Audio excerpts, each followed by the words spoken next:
ان الذین تدعون من دون اللہ، بے شک وہ جنہیں تم پکار رہے ہو اللہ کے سوا، عباد امثالکم، وہ بھی تمہاری طرح اللہ کے بندے ہیں، فادعوہم، تو انہیں پکارو، فلیستجیبوا لکم ان کنتم صادقین، اگر تم سچے ہو تو ہونا تو چاہیے کہ وہ تمہاری پکار سن لیں، چاہے وہ بت ہوں چاہے مرے ہوئے بزرگ ہوں، کوئی جواب تو آنا چاہیے۔ جی دیکھیں یہ کیوں کہتے ہیں یا اہل القبور، کیونکہ سن رہے ہوتے ہیں تو بھائی جواب آیا کہ دے تو انہوں اگے بھی ٹرو نا، یا تو ہی رک گئے ہو، اگے بھی ٹرو، وعلیکم یا کیوں نہیں آندا اگوں؟ ہاں جی یا تو آگے اڑ جاتے اگے ٹوریا کرو انہوں، جی اگے ٹورو۔ تو اللہ تعالیٰ ہمارا ان کو پکار کے دیکھو، اگر سچے ہو نا تم اپنے دعوے میں تو ہونا چاہیے کہ تمہاری پکار کو سنے، اگر سچے ہو تم لوگ۔ الہم ارجل یمشون بہا، کیا ان کے کوئی پاؤں ہیں جس سے یہ چل سکے؟ کہتے دیکھا جی بوتا دے بارے چ نے تو بتوں کے پاؤں نہیں بنائے ہوئے ہوتے انہوں نے، پاؤں تو ہوتے ہیں نا۔ تو اللہ تعالیٰ کہہ رہا ہے کیا ان کے پاؤں ہیں جو چل سکتے؟ پاؤں تو ہیں لیکن وہ چل نہیں سکتے۔ اسی طریقے سے جو قبر کے اندر بھی لیٹا ہوا ہے پاؤں اس کے ہیں اگر سلامت ہے ہاں، تو بار اللہ تک کنفرم سلامت ہے کہ اس کے پاؤں نظر آ رہے ہیں، اندر والے کو تو پتہ ہی نہیں کہ کیا ہے اندر، چلو سپوز اس کے بھی ہیں تو وہ چل سکتا ہے۔ ام لہم ایدی یبطشون بہا، کیا ان کے کوئی ہاتھ ہیں جس سے پکڑ سکے؟ ام لہم اعین یبصرون بہا، کیا ان کی آنکھیں ہیں جس سے دیکھ سکیں؟ ام لہم آذان یسمعون بہا، یا ان کے کوئی کان ہے جس سے وہ سن سکیں؟ قل ادعوا شرکاءکم، اے نبی ان سے کہو کہ پکارو اپنے شریکوں کو، ثم کیدون فلا تنظرون، اور پھر تم جو کچھ میرے خلاف سازش کر سکتے ہو نا، چل سکتے ہو چلو، اور مجھے کوئی مہلت بھی نہ دو۔ ان ولی اللہ الذی نزل الکتاب، میرا تو حمایتی اور پش پناہ وہ اللہ ہے جس نے یہ کتاب نازل کی ہے، وہو یتولی الصالحین،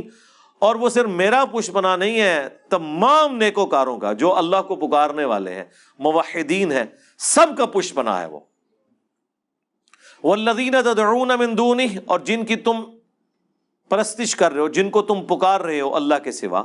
لا یستطیعون نصرکم، وہ تمہاری مدد نہیں کر سکتے، ولا انفسہم ینصرون، اور نہ وہ اپنی کو مدد کر سکتے ہیں، مطلب انہوں نے کیا مدد کرنی ہے، وہ تو اپنی مدد بھی نہیں کر سکتے۔ وَإِن تَدْعُوهُمْ إِلَى الْهُدَىٰ لَا يَسْمَعُوا، اور اگر تم بلاؤ انہیں کسی ہدایت کی طرف تو بات نہیں سن سکتے، کسی کوئی راستے کی طرف۔ وَتَرَاهُمْ يَنظُرُونَ إِلَيْكَ وَهُمْ لَا يُبْصِرُونَ، تمہیں لگ تو رہا ہوگا وہ تمہاری طرف دیکھ رہے ہیں لیکن انہیں کچھ نظر نہیں آ رہا، وہ بت ہوں یا بزرگان دین کی مبارک لاشیں باہر رکھی ہوئی ہوں جن کو آپ کہتے ہیں لگتا ہے ستے نے ہوں نہیں ستے نے،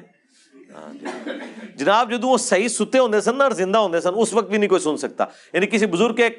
آپ سرانے کھڑے ہو کے کہیں کہ بابے تے شاہی کوئی نہیں، تو آپ کیا سمجھتے ہیں وہ اٹھ جائے گا؟ زیادہ اونچا نہ کہ یہ اٹھ جائے گا، مطلب عام سے ویسے کہو کہ تسی تے شاہی کوئی نہیں، کوئی بھی نہیں سن سکتا، تو مرنے کے بعد کیسے وہ سن لے گا؟ زندہ باہر جو پڑا ہوا ہے وہ نہیں سن سکتا۔ خذ العفو وامر بالعرف، تو اے نبی اب دیکھیں کیا زبردست انداز ہے، خذ العفو وامر بالعرف واعرض عن الجاہلین، قبول کیجئے ان خطا کاروں کی معذرت اور حکم دیں انہیں نیک کاموں کا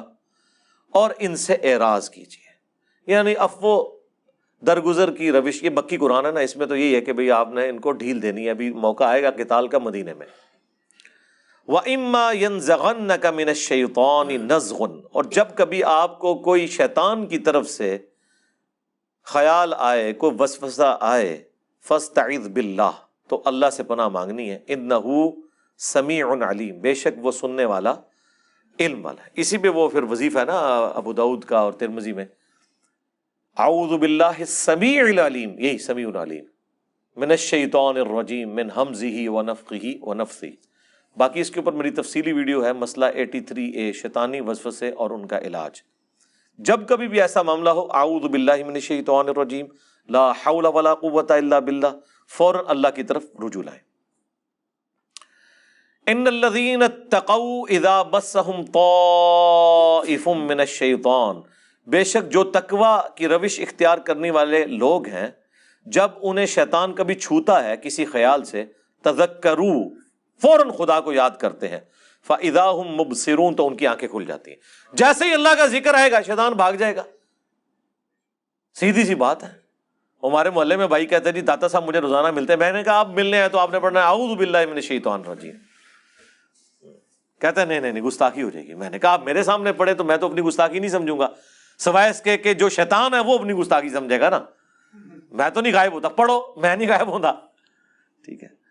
تو دیکھیں ان کو شیطان نے اس لیول تک کیا کہ وہ کہیں بزرگ ناراض نہ ہو۔ وہ کون سا بزرگ ہے جو لا حول ولا قوت الا باللہ کے وظیفے سے ناراض ہو جائے، جو بخاری مسلم میں ہے کہ جنت کے خزانوں میں سے ایک خزانہ صحابہ کو حضور نے گفٹ کیا ہے، اور ایک بندہ کہ جی میں بزرگ کے سامنے لا حول ولا قوت الا باللہ پڑھوں گا، ناراض ہو جائیں گے۔ کیوں ناراض ہوں گے؟ یہ تو منو شیطان سمجھ لیا، اور بھائی یہ تو ویسے ہی وظیفہ ہے، اس میں اعظم ہے۔